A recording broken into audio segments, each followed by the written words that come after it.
Lá é pavilhão A e pavilhão B. Aí a gente morava na cela da igreja, o Juliano foi morar comigo. E o Juliano falar da Bíblia, irmão, me encantava. E a gente fez muita amizade, eu comecei a ler muito. Eu lia o dia inteiro, eu orava, lia, jejuava. E o Juliano também, lendo, o dia inteiro lendo. Quanto tempo Juliano. isso, vocês ficaram juntos ali? Eu não sei precisar, assim, exatamente, mas creio que a gente ficou junto uns 3 anos, mais ou menos. Muito tempo, né, Laine? Nossa, Muito eu achei tempo. que... Cara, não desacreditando, mas achei, tipo, você ficou papo de... Sei lá, 2 meses, um mês, dias, mas 3 anos é muito tempo. A gente comeu comida no mesmo prato, a gente bebeu refrigerante no mesmo copo. Épocas que a gente não tinha visita, às vezes quando a mulher dele não podia vir, e a gente andava e algum irmão nos abençoava com um prato de comida, um copo de refrigerante, a gente dividia o prato, comendo. E aí, tanto eu ler, o Juliano falou assim, cara, pega essa Bíblia pra você, que ele não aguentava mais. Eu pedi a Bíblia de estudo dele emprestada pra ler, aí ele me deu a Bíblia. E aí foi assim uma Bíblia que eu guardei assim no meu coração, assim, sabe? E aí o Juliano ia dirigir um culto lá embaixo, no domingo, dia de visita.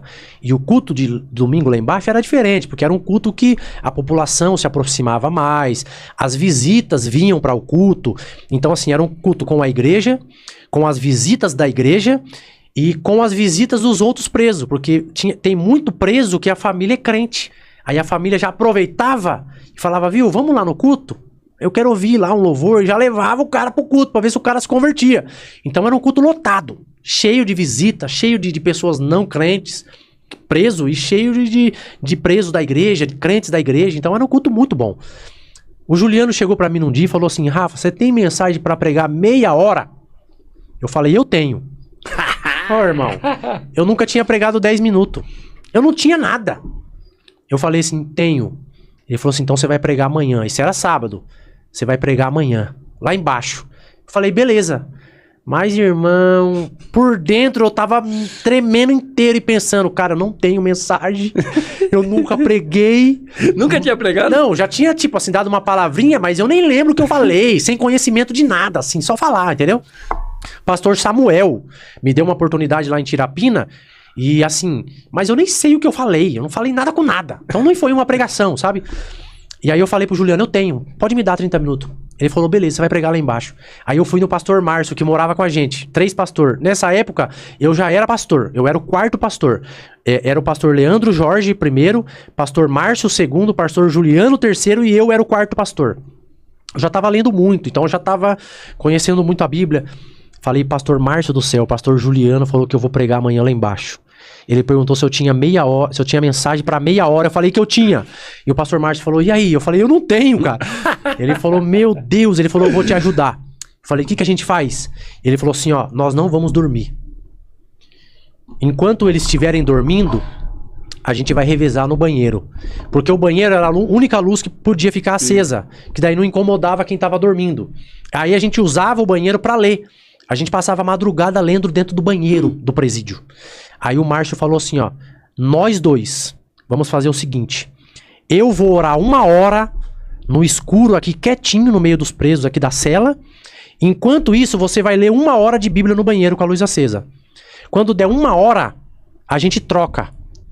Você vem orar 1 hora e eu vou pro banheiro ler 1 hora e aí eu deixo anotado algumas coisas interessantes do texto que eu li pra você ler depois da hora que você vir. E aí depois a gente troca de novo. Eu vou orar 1 hora, você vai ler 1 hora. Depois você vai orar 1 hora, eu vou ler 1 hora. Depois você vai ler 1 hora, eu vou orar 1 hora. A gente varou a noite assim, trocando. Ele orava 1 hora e eu tava lendo, preparando o esboço.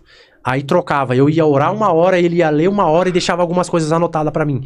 Aí a gente trocava, ele ia orar 1 hora, eu ia ler 1 hora e fazia meu esboço. A gente virou a madrugada.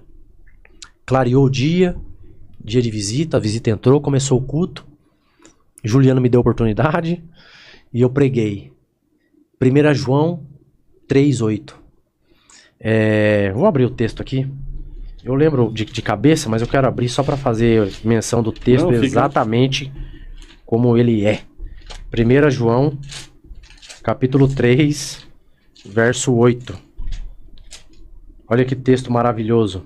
Diz assim: aquele que pratica o pecado procede do diabo, Porque o diabo vive pecando desde o princípio. Para isso se manifestou o Filho de Deus, para destruir as obras do diabo. Uau. Irmão, mas eu preguei esse dia, de uma forma que, assim, Deus me encheu naquele dia. Eu preguei como nunca na minha vida. Eu preguei como poucas vezes eu já preguei. Mesmo hoje, até pregando em outros países. Eu me lembro que no final da pregação, um rapaz veio me procurar e ele falou pra mim assim: irmão, hoje eu levantei da cama disposto a tirar minha vida. Eu só não tirei a minha vida de manhã porque eu não quis atrapalhar a visita de ninguém. Porque eu sabia que se eu fizesse isso, o dia de visita ia ser cancelado. Eu não queria atrapalhar a visita de ninguém. No final da visita, a minha corda já tá pronta lá na minha cela, escondida. No final da visita, eu ia me enforcar e eu ia tirar minha vida. Mas a partir desta mensagem que você pregou, eu não vou tirar minha vida. Eu quero mudar de vida. Eu quero que Deus entre na minha vida e faça uma obra. Meu Deus. Um outro irmão me procurou e ele era portador do vírus HIV. Ele me falou assim: irmão, eu tenho AIDS já há muitos anos, mas hoje, ouvindo a palavra que você pregou, eu creio que Deus me curou do HIV. Eu não tinha experiência.